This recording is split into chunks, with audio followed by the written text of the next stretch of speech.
100 meters from a military base in Pakistan.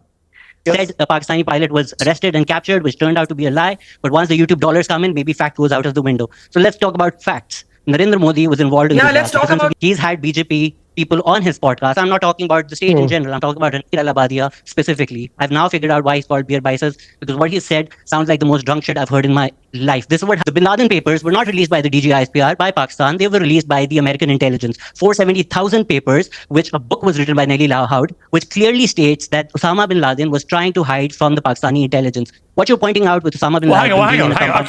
Shazad, hang on. Is an intelligence failure. Whoa, wait. Shazad, sorry, hang on. What you just said is utterly ludicrous. जी अस्सलाम वालेकुम everyone. ये video quick recap है जो अभी शहजाद गयास साहब invite हुए थे piers Morgan show के ऊपर। और सबसे पहले तो इट्स अ ह्यूज डील, अच्छी बात है, बहुत बड़ी बात है कि शहजाद गयास साहब को इनवाइट किया गया वहाँ पे। It's a big achievement Shahzad साहब के लिए। उसके अलावा लेकिन जो मेन चीज़ है वो मैं बहुत डिसअपॉइंटेड हूँ, और मैं ये समझता हूँ कि शहजाद गयास साहब ruined it. I don't know क्यों, maybe he got intimidated by the platform. I don't know क्या रीजन था, लेकिन दो बहुत बड़ी बड़ी बोंगियां मारी शहजाद गयास साहब ने। सबसे पहली चीज कि आपको ये जो रणवीर अलाबादिया ने जो तस्वीर उसामा बिन लादेन और ये सारा कुछ किया, आपको इसमें एंगेज होने की ज़रूरत ही नहीं थी। आपका पहला जुमला पियर्स मॉर्गन को ये होना चाहिए था कि भाई हम यहाँ पे ये पिछले 70 साल की हिस्ट्री डिस्कस करने के लिए बैठे हैं या हम पहलगाम अटैक डिस्कस करने बैठे हैं, सीधी सी बात है। और वहां से आप शुरू करते हैं। अब मैं आपको बताता हूँ जी पहलगाम में क्या हुआ, सिंपल। आपको उसमें एंगेज होने की ज़रूरत ही नहीं थी, point number 1। Point number 2, involve आप हो गए, आपने आगे से मजीद एक और बोंगी मारी अपनी इंटेलिजेंस फेलियर को एक्सेप्ट करके। प्रॉब्लम ये नहीं है, अगर जेन्युइन इंटेलिजेंस फेलियर था भी ना, तो आप ऐसी सेटिंग के अंदर, ऐसी टाइमिंग के अंदर, ऐसी सिचुएशन के अंदर आप उसको नहीं एक्सेप्ट करते। ये आप अपने आप को वन डाउन देने वाली बात है। इस वक्त नैरेटिव वॉर चल रही है, इस वक्त नैरेटिव बिल्डिंग चल रही है। तो ये बात तो इनिशिएशन पे ही गलत थी कि इसमें एंगेज ही नहीं होना चाहिए था। मैं तो फिर उसके बाद की बात कर रहा हूँ कि मजीद आपने क्या बेवकूफ़ी की कि एंगेज हो गए, और फिर एंगेज होने के बाद आपने इंटेलिजेंस फेलियर वाली जो सारी बात करने की कोशिश की। दैट वाज द बिगेस्ट भंड आई थिंक जो आपने उसके अंदर मारा, and you just blew it up. So मैं ये समझता हूँ कि दो मेन चीजें हैं जिसके अंदर आप you could have done much better. Because बात ये है कि इस वक्त इंडिया के पास और कुछ नैरेटिव है नहीं। पहलगाम के ऊपर they don't have anything to say. ठीक है, आपके पास बड़ा जबरदस्त यहाँ पे अप था कि आप पूरा पहलगाम वाली पूरी एपिसोड एक्सप्लेन करते कि भाई इस तरीके से हुआ। पाकिस्तान ने खुल के बोला कि भाई प्रूफ दो, प्रूफ दो, प्रूफ दो। DGISPR ने बड़ा जबरदस्त अपना नैरेटिव दो टोक रखा इस बात को, प्रूफ दो फिर बात करेंगे आगे, प्रूफ दे दो पहले।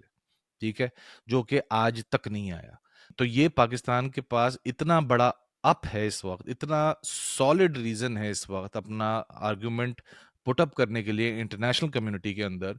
तो मैं ये समझता हूँ कि you just blew it up. Yeah it was as simple as that. आपको उसको इग्नोर करते हुए आपको सीधा इस पे आना चाहिए था कि जी पहलगाम के ऊपर हम बात करने बैठे हैं, लेट्स टॉक अबाउट इट। और फिर आप पूरा एक्सप्लेन करते एंड इस तरीके से आप एंड करते अपनी बात को। और फिर जो आपने मड स्लिंगिंग की, I would like to appreciate that, क्योंकि जाहिर है कि मड स्लिंगिंग भी इस नैरेटिव वॉर का पार्ट है। तो मड स्लिंगिंग बड़ी अच्छी की आपने, ठीक है। रणवीर अलाबादिया के ऊपर भी बड़ी अच्छी की आपने, बरकत के ऊपर भी बड़ी अच्छी की। बट द पॉइंट इज क्योंकि you blue it right at the start, तो आधा घंटा बेसिकली डिस्कशन पियर्स मॉर्गन, बरकत और रणवीर अलाबादिया आपको उसी में बिजी रखा उसने, उसी यही पास्ट के अंदर 2010, 2012, 2008 इस सारी चीजों के अंदर। तो बात यह है कि वो जो नैरेटिव था वो आप पुट अप नहीं कर सके। मड स्लिंगिंग बड़ी अच्छी आपने की। और इसके अंदर, और मैं सिर्फ थोड़ा सा एक्सपैंड इसलिए भी कर दूं इस बात को कि इसमें आपको एंगेज ना होने की रीजन क्या है, मैं उस खाली पॉइंट को खाली हाईलाइट कर दूंगा क्यों नहीं करनी चाहिए थी। बात यह है कि भाई हमारे पास 2024 में 2000 मोस्ट रिसेंटली बेसिकली FATF ने आपको क्लियर कर दिया है, क्लियरेंस सर्टिफिकेट आपको मिल चुका है FATF से कि अब आपके पास कोई दहशतगर्दी नहीं है, ना कोई दहशतगर्द है आपके पास। बात यहाँ पे खत्म हो जाती है। घुसना है हिस्ट्री के अंदर, तो हिस्ट्री तो इंडिया की हिस्ट्री क्या, उसको तो प्रेजेंट भी बहुत डार्क है। लेकिन हिस्ट्री में आप जाएंगे तो अमेरिका में भी बहुत कुछ है इस चीज के ऊपर। आप बोले अच्छा जी 1970s में आपके बड़े सीरियल किलर्स हुआ करते थे, आपकी तो हिस्ट्री ही ये है, तो आज भी जो भी आदमी मर रहा है वो आप ही के, बिकॉज आपकी तो हिस्ट्री ये शो करती है कि आपके सीरियल किलर्स होते हैं और वो बड़ा सेलिब्रेट किए जाते हैं आपकी आवाम की तरफ से। तो कहने का मकसद है कि ये इसमें इस बात के अंदर अपना, क्योंकि उसके बाद टाइम गुजरने के साथ साथ अमेरिका ने इवॉल्व किया और उसको क्लियरेंस सर्टिफिकेट्स मिल चुके हैं। जिस तरह से पाकिस्तान को अब क्लियरेंस सर्टिफिकेट मिल चुका है एफएटीएफ की तरफ से, बात खत्म हो गई।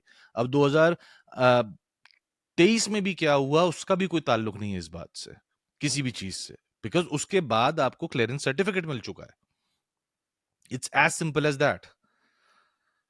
तो ये मेरा मेन चीज थी जिसके ऊपर आपने ये बात भी नहीं की, जबकि अगर आपने इंगेज करना ही था, जो कि नहीं करना चाहिए था इंगेज, लेकिन इंगेज करना ही था, तो भाई ये भी तो बताते साथ में कि भाई हमें तो क्लियरेंस सर्टिफिकेट मिल चुका है। ठीक है, आपको तो वो भी नहीं मिला।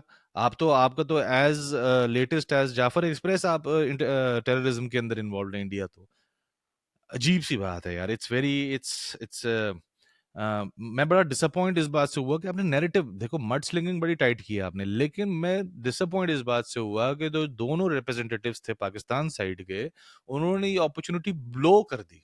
दे just blew it up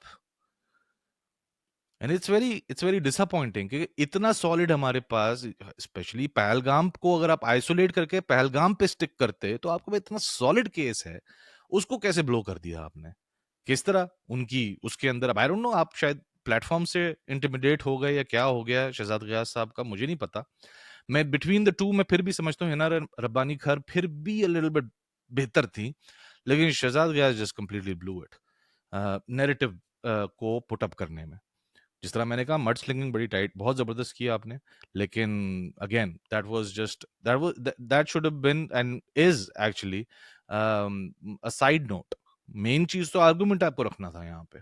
so it is very disappointing, मैं ये समझता हूँ। I feel it's a huge achievement, but I feel that इसको थोड़ा सा बेहतर प्रिपेयर किया जा सकता था, और पास और फेल के हिसाब से आई फील कि it's a complete failure of putting up the narrative. Thank you so much, मिलते हैं नेक्स्ट वीडियो में।